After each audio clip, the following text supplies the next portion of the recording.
അങ്ങനെ big boss Malayalam season 7 മൂന്നാമത്തെ ആഴ്ചയിൽ ജനവിധി തേടുന്ന ആളുകൾ ആരെന്ന് പ്രഖ്യാപിക്കുന്ന എവിക്ഷൻ ലിസ്റ്റ് ഇപ്പോൾ ബിഗ് ബോസ് പുറത്തുവിട്ടിരിക്കുകയാണ്. സഹമത്സരാർത്ഥികൾ നോമിനേഷൻ ചെയ്യുന്നതിൻ്റെ അടിസ്ഥാനത്തിലാണ് ഇത്തരത്തിലുള്ള എവിക്ഷൻ ലിസ്റ്റ് അവർ പുറപ്പെടുവിക്കുന്നത്. അതിൻ്റെ അടിസ്ഥാനത്തിൽ 9 പേരാണ് ഇത്തവണ നോമിനേഷൻ വന്നിട്ടുള്ളത്. 3 വോട്ടുകൾ നേടി അനുമോളാണ് നോമിനേഷൻ വന്ന ആദ്യത്തെ ആൾ. അത് കഴിഞ്ഞാൽ ശൈത്യയാണ്.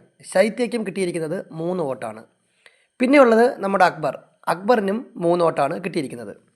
അപ്പാനി ശരത്തിന് 4 വോട്ടും, സരികയ്ക്ക് 5 വോട്ടും, ശാരികയ്ക്ക് 6 വോട്ടും, ഷാനവാസിന് 2 വോട്ടും, സാബുവിന് 3 വോട്ടും, റെന ഫാത്തിമയ്ക്ക് 2 വോട്ടും നേടി ആകെ 9 പേരാണ് ഇത്തവണ എവിക്ഷൻ ലിസ്റ്റിലുള്ളത്.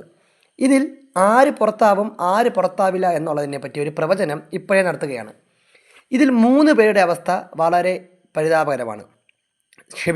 4 പേരുടെ അവസ്ഥ പരിതാപകരമാണ്. ആ 4 പേര്, ഒന്ന് ശൈത്യ, പിന്നൊന്ന് ശാരിക, പിന്നൊന്ന് കലാഭവൻ സരിക, പിന്നെ സാബു. ഈ 4 പേരിൽ ഒരാളോ 2 പേരോ വരുന്ന ആഴ്ചയിൽ ബിഗ് ബോസ് വീടിനോട് വിട പറയുമെന്നുള്ള കാര്യത്തിൽ ആർക്കും തർക്കം വേണ്ട. ഈ 4 പേരെ അവിടെ പിടിച്ചു നിർത്തുന്നത് ഇനി ഈ ആഴ്ച അവർ നടത്തുന്ന പെർഫോമൻസും അവരുടെ ആക്ടിവിറ്റികളും ആയിരിക്കും. എന്തായാലും കാത്തിരുന്ന് കാണാം. ഇന്ന് എപ്പിസോഡ് ടെലികാസ്റ്റ് ചെയ്തതിന് ശേഷം രാത്രി 10:30 മണി മുതലായിരിക്കും വോട്ടിംഗ് ആരംഭിക്കുക. നിങ്ങളുടെ ഇഷ്ടപ്പെട്ട മത്സരാർത്ഥി ആ വീട്ടിൽ തുടരണമെന്ന് നിങ്ങൾ ആഗ്രഹിക്കുന്നുണ്ടെങ്കിൽ ഹോട്ട്സ്റ്റാറിൽ പോയി തന്നെ വോട്ട് ചെയ്യാൻ വേണ്ടി പരമാവധി ശ്രദ്ധിക്കുക. കൂടുതൽ ബിഗ് ബോസുമായി ബന്ധപ്പെട്ട വിവരങ്ങൾക്ക് വേണ്ടി നമ്മുടെ ഈ ചാനൽ സബ്സ്ക്രൈബ് ചെയ്യുക.